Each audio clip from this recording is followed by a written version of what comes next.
lymphoid comes from CFUL, and all of the others come from CFU gel.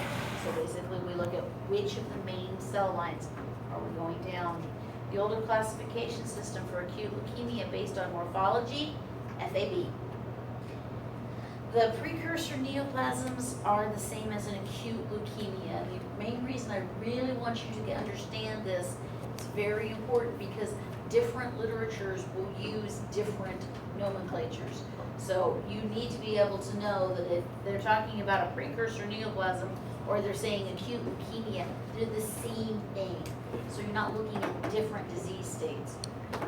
Chronic proliferative disorders, also known as chronic leukemias, are in older adults, which is generally more rapidly fatal, acute neoplasms.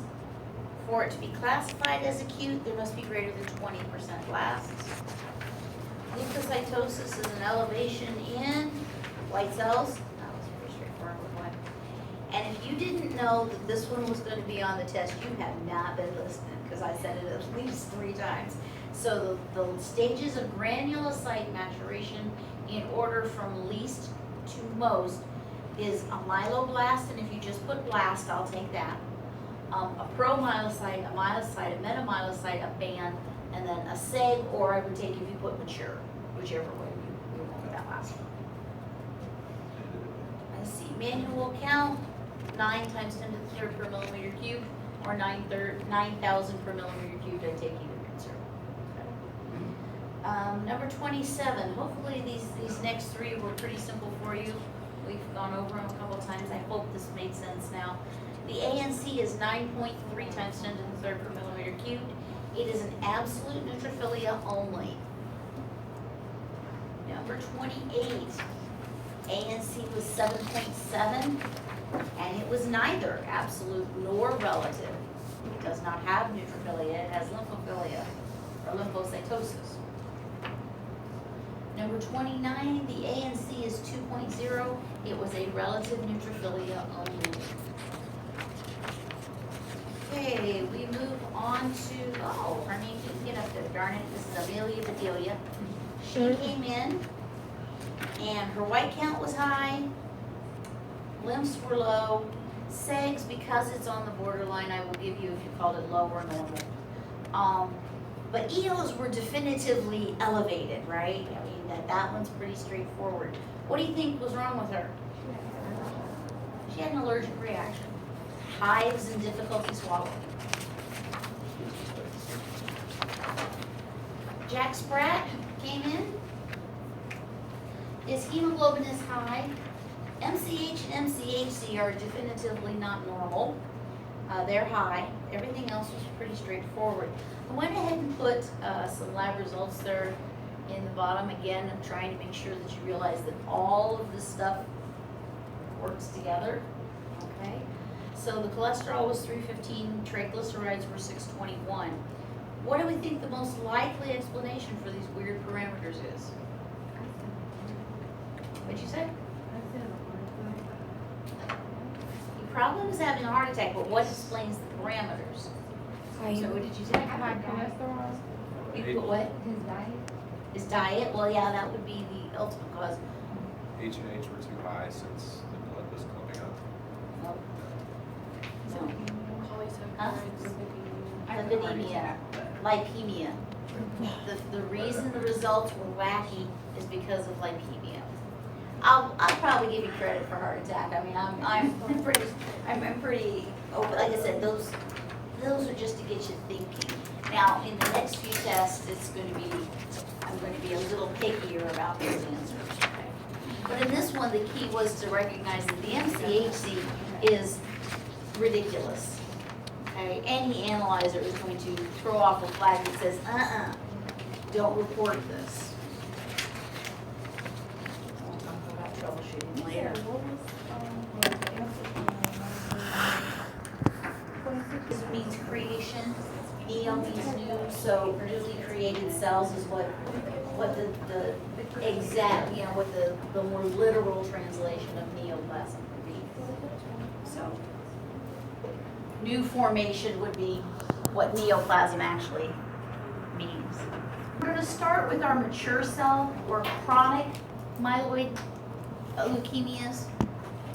And I'll try and use the two words interchangeably because they really are. Almost nobody out in the field is going to refer to them as neoplasms. They're going to call them leukemias. The main reason I talk about them as neoplasms is because, well, frankly, that's what they are in the WHO classification, and that way you'll remember what they are. All right, chronic or mature, and we usually refer to these as chronic leukemias. They involve a proliferation of all of the stages.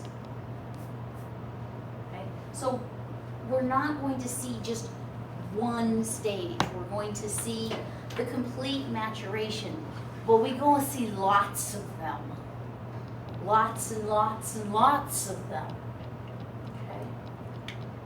Okay. It has less than 20% blasts in the blood in the bone marrow. Why? Because if it had more than 20% blasts in the blood or the bone marrow, it would be acute. We are going to divide these up into basically 4 categories. And these 4 categories have really long names. But again, if we tear them down, myelodysplastic.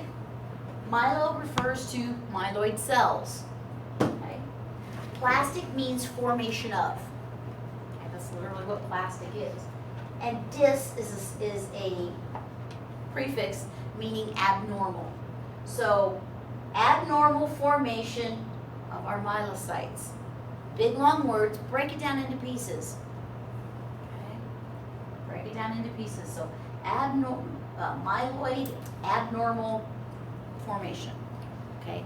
So these myelodysplastic are not only are they too many cells being made, but they're ugly. Myeloproliferative just means, to proliferate or to create a bunch. This just means we make lots and lots and lots and lots and lots of them. Myeloid neoplasms with eosinophilia and TK mutations. I don't know who came up with that category, but it's annoying, but it's there. Okay. We're going to see a lot of eosinophils. And then you're going to get those that are myelodysplastic, myeloproliferative. They're kind of both. Okay. Both. So we're not going to go too far into this.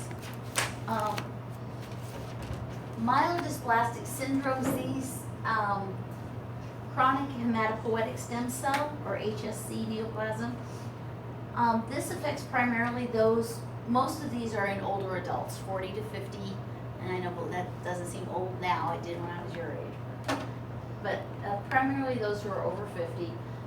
What you're going to see is we're going to see abnormal or ineffective differentiation. In other words, things don't really grow up like they're supposed to. And it leads to a decrease in circulating cells. We're going to do immunophenotyping.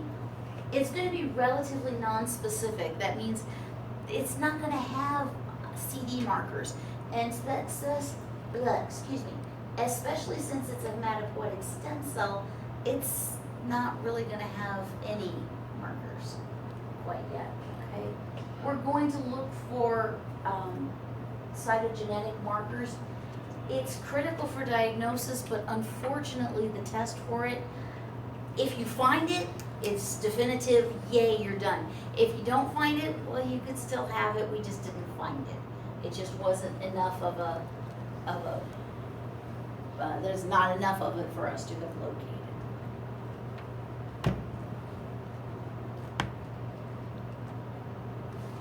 These are a primary disease state, or they can be therapy related. A lot of times, if we give you chemo for a different cancer, it will trigger some of these things, okay? Or it can be hereditary.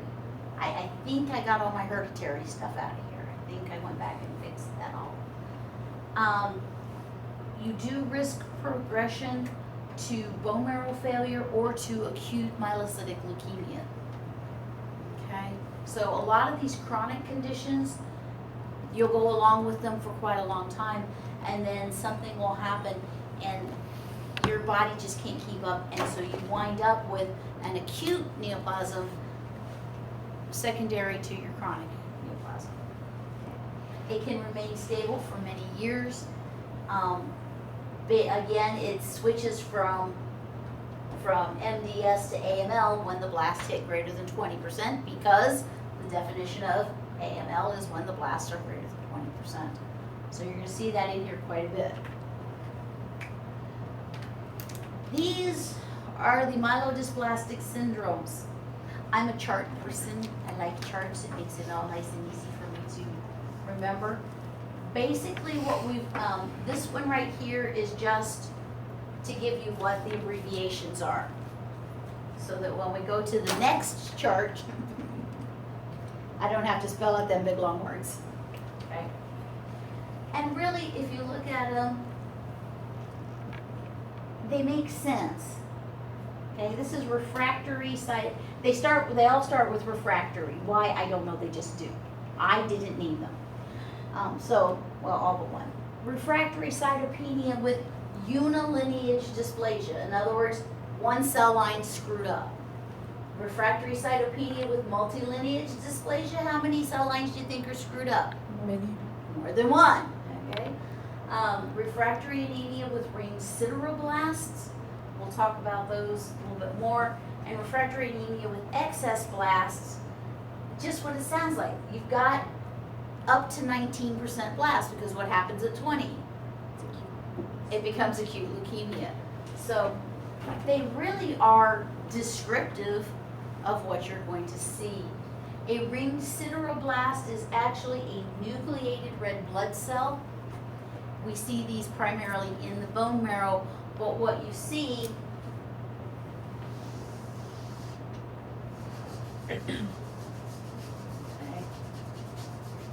here's our nucleated red blood cell, my lovely drawings, okay? And what we're going to see is around this, we're going to see deposits of iron. So it looks like it's got a little halo, and yes, I have pictures. Okay. What do you need to know? What do you need to know from this chart? Pretty much be able to define these, but just like I just did. You know, one line, RCUD, one cell line is affected. Okay? What's the difference between, this one has more than one cell line. Excess blast, well, we're going to start seeing some elevated blast.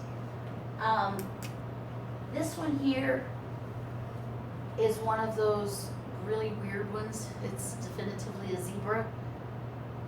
If you remember, its name is deletion 5q.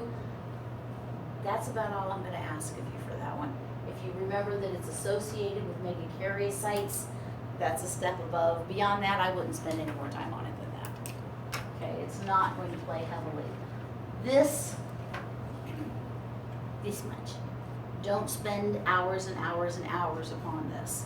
This is not where you want to be focusing the majority of your time. I'm not saying ignore it, but this is not where you're going to focus the majority of your time. Know that myelodysplastic means that we're making abnormal or funky red or funky white cells that aren't normal. Know the cell lines that are affected, and basically that you don't have very many blasts at all. Don't worry about hour rods. And the big thing to remember here, the difference between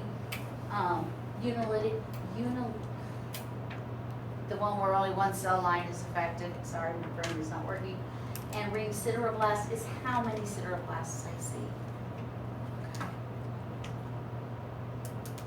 Okay. Again, this is not where I would spend the majority of my time. You do need to know a little bit about it, but the questions are going to be relatively general. And I don't have a picture. Why don't I find a picture of a ring sideroblast? You want to call it quits there for the day? Or you want to move on? How are you feeling?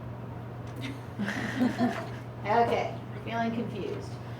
I'll find a picture of a ring sideroblast and bring it up tomorrow in cell review. Okay, myeloproliferative. this is where you want to spend your time from this lecture material, okay?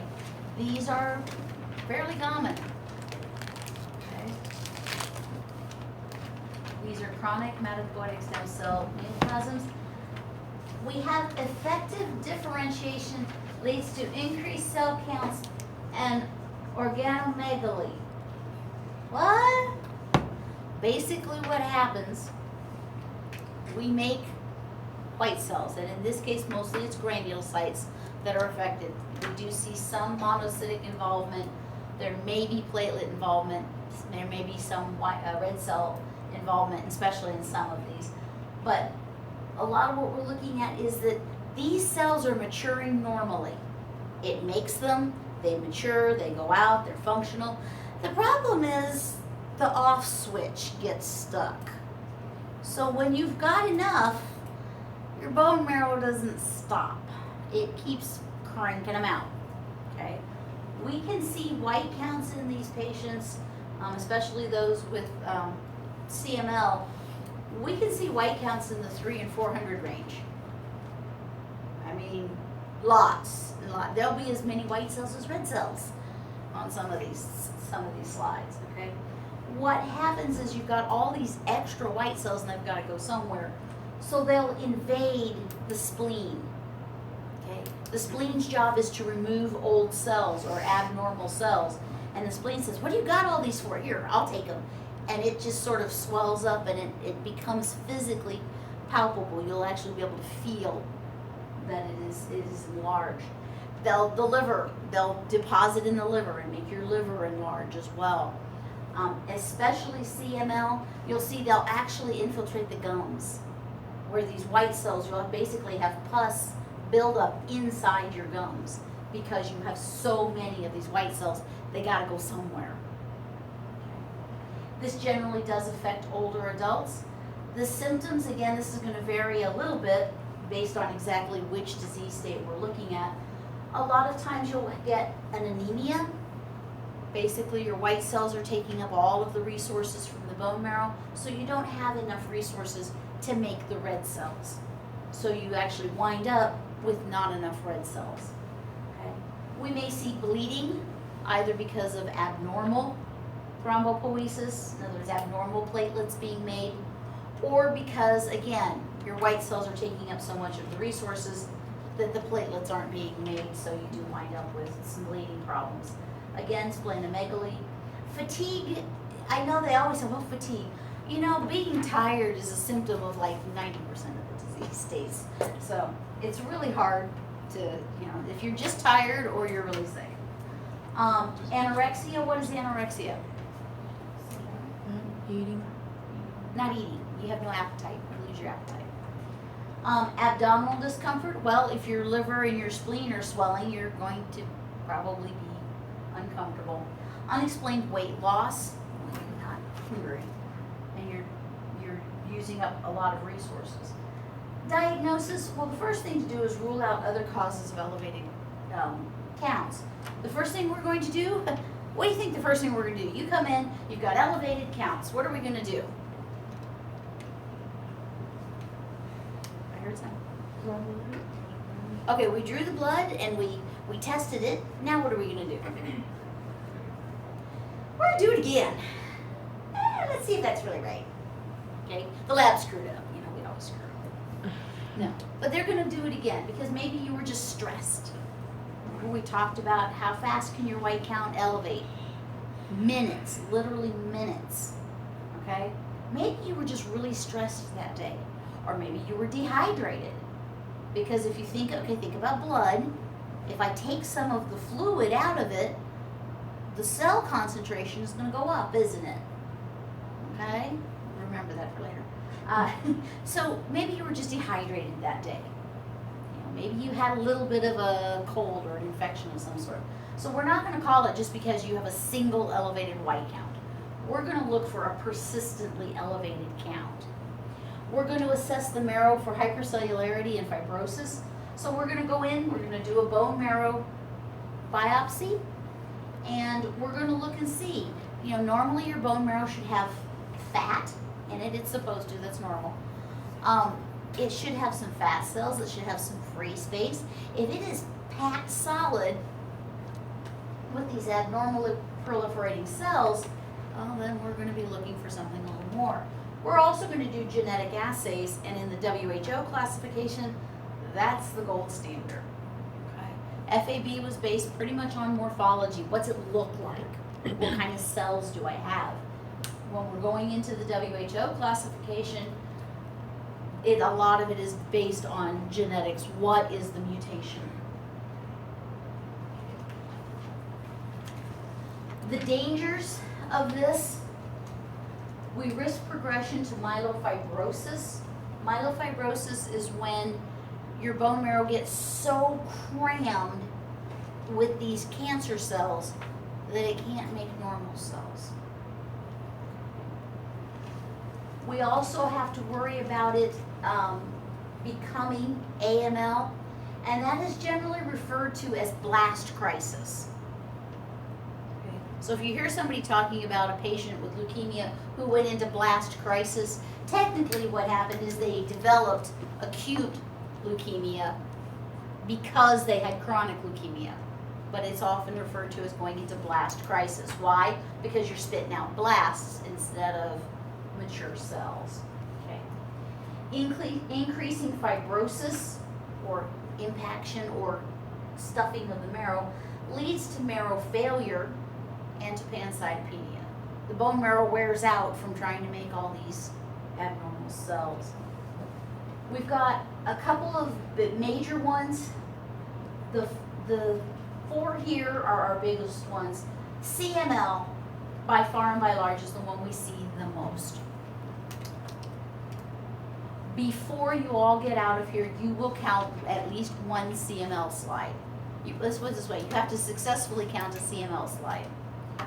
When the counts get this high, you have to count 400 cells.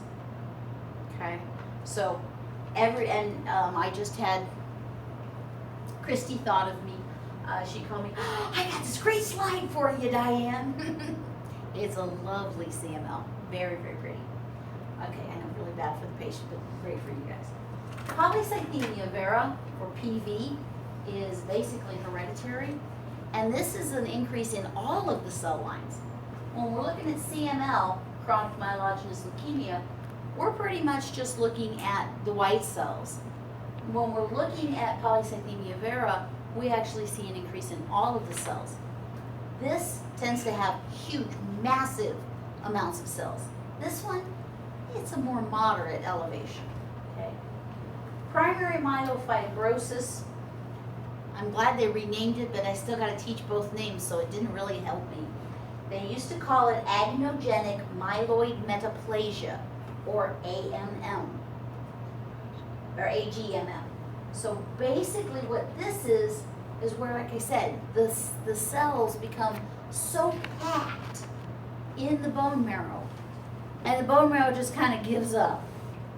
And so it doesn't produce anymore. So what you have is this impacted marrow that can't actually function any longer. And so what happens is the elevated proliferation of cells actually winds up giving you pancytopenia. You don't have any because your bone marrow has stopped. Essential thrombocythemia. Anyone want to take a stab what we see there? More platelets? Very good. Yeah, don't make these harder than they are, guys. It's just tons and tons of platelets. That's the one slide I told you I have that SC, I know her name, she's a very sweet lady, but she has platelet counts up to I've seen it up to 2 million. And her platelets, okay, how big is a platelet supposed to be when we're looking at it on a smear? Small. It's really tiny. I have seen her with platelets that are 4 times the size of her white cells. How is her platelet count getting that high if they're that low? Because she has essential thrombocythemia. She's got tons and tons and tons of them. We talked about how they shred off the edge. Well, with hers, they're making so fast that they don't have time to shred them into little pieces. It's like you let a 2-year-old do your confetti for you. Big old honking chunks, okay? So those wouldn't still be considered microcariocytes? They're not nucleated. What do you need to know about the mutations? Yes, you do need to know the mutations on everything except the last one. Sorry. Now, how much of this do you have to know? You don't have to know the exon and the exact mutation. But what you do want to know is our CML is our BCR-ABL. It's a translocation between chromosomes 9 and 22. You can remember that if you want to, but the biggie thing here, Philadelphia chromosome and BCR-ABL are the same thing. This is the first chromosomal abnormality that we actually diagnosed and put with a hematologic disease. It used to be if you had a positive Philadelphia chromosome, you automatically were diagnosed as CML. They now have found that that BCR-ABL mutation can be found in other cancers, and it makes them much worse. Okay? But CML is associated with the Philadelphia chromosome, which is our BCR-ABL translocation. Okay? You need to know that one. That one will come up. Philadelphia chromosome is what it's called by a lot of the older pathologists, older doctors, and a lot of the older articles. But because it's always been taught that way, they will use the two interchangeably. PV, PMF, and ET are JAK2 mutations. You don't need to know the specific TK mutation, you just need to know that they're JAK2. So on the test, when I ask you, which of the following is a JAK2 mutation, or which of the following is not a JAK2 mutation, that's going to be a nice clue when you get to the boards, because they're not going to just give you a cell and say, what is this? Okay? They're going to give you a case history, they're going to give you a picture of a cell. So if you can put all this stuff together, and if you know, if it says it's got a JAK2 mutation, wow, I've just narrowed that down significantly, haven't I? If they tell you I've got a BCR-ABL mutation, I have suddenly got that narrowed down quite a bit. Okay? The MPN, myeloproliferative neoplasm with eosinophilia, well gosh, guess what we're going to see on that? Okay. And what I remember with this is the PDG part of it, and I don't know why, but that's the part I can remember, because it's PDG with FRA and FRB, and then I don't know what that is. But if you can just do that so that if I give you a matching question, you know that's which one it is. Okay. Honestly, I don't expect you to remember it. Mastocytosis or mast cell leukemias are very, very rare. Most of the time, especially these last two, what we see is somebody with CML is treated, their counts go down. We let them, autologous bone marrow transplant, remember we let their cells just build back naturally. If they come back with neutrophils and everything normally, there's a good chance that they'll hang around for a while longer. If they come back with eosinophils, their prognosis is much less, it's much shakier. This is a much more severe disease because you still can't fight off infection. And if you come back, I have only seen one patient ever who came back with basophils only, and they didn't last 24 hours. So pretty much if you're coming back with all of your cell lines, you've got a chance. You may have several good years left in you. If you're coming back with eosinophils, we're not saying none, because we do understand it more now and we can treat it better, but it definitely decreases your prognosis. And if you come back with basophils only, basophils really can't fight anything.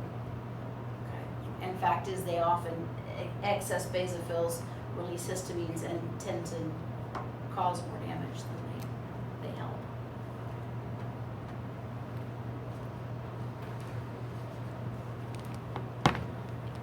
We done in? Why don't we be done in at this point? We're going to go into them individually starting tomorrow. I don't want to get through too many of this. We're going to probably do this one, and then the next one's the acute. That one's going to be fun. We're going to leave. We're not going to go on to the chronic lymphoids because that's pretty much a test by itself. Okay, so we're going to do the chronic myeloids. We'll finish that up tomorrow. We'll do cell review tomorrow. and then we'll move on to the acutes, but we aren't gonna go past the acutes this week, I don't wanna put too much. I've gotta keep it moving so that we don't get too far behind, cause I don't wanna hit the end of this stuff and have to rush through, but at the same point, I don't wanna overwhelm you, and this stuff is overwhelming just in and of itself. All right, so what I wanna do when you come into the lab, we're going to draw blood. Who did we decide our best fleb is? Laureate, okay, so you're gonna do this first, okay? You're gonna draw your blood, and what you're gonna do today is you're gonna do a CBC. What does that mean you're gonna run? Everything. Everything, Yeah. be more specific. H&H. H&H, red blood count, hemoglobin, hematocrit, red count, white count, okay? And we are not gonna make a slide today, I will bring some more, we will make, tomorrow, we will make slides, because I believe Melissa's gonna be here tomorrow, and the day we make slides, I will sit here, because there's, one of me is just not enough to run around the room and help y'all making slides. Now, have any of you ever made slides without a slide maker? Oh, good, good, hey, okay, so we're going, I know how we're gonna pair you up. It wasn't a chemical It was a while ago. It was a while ago. That was last year. Oh, have you made peripheral blood smears though? No. Yeah, even. Well, we did bacteria and stuff, so. it's Yeah, almost- bacteria. Same process with all the same staining almost. Pretty much, but yeah, okay. No, not for cultures, this is it's a whole new ballgame. We'll have all kinds of fun. It's fine, but I do, by the end of the week, you have to have made me, or well, actually by the end of the semester, cause you can carry over to the next week. You have to have made me 2 good peripheral blood smears. All of the smears that I have made for you are made by hand. The slide makers are okay, but it won't hurt you to learn to make a good stain, because if the slide stainer, or if the slide maker breaks, or if it's not working right, sometimes you have a hard time, you get artifacts and stuff. Doesn't hurt you to learn to make a good slide. And besides, it's amusing for us, so. And you know that's what this class is all about, is us laughing at it.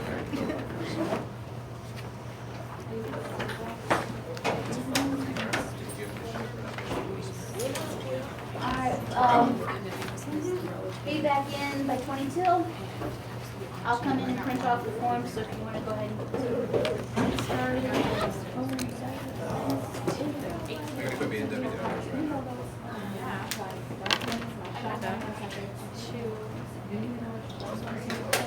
She can probably, you should be able to go retrieve those off of, Yeah, I couldn't I put it didn't on think at I all. go see Candace. Do you know who she is? Yes. She should have, like, She should be able to help you with that, and if not, Is she in the same place where you guys are? What's her office number? 2411, you know where my office is? First, as you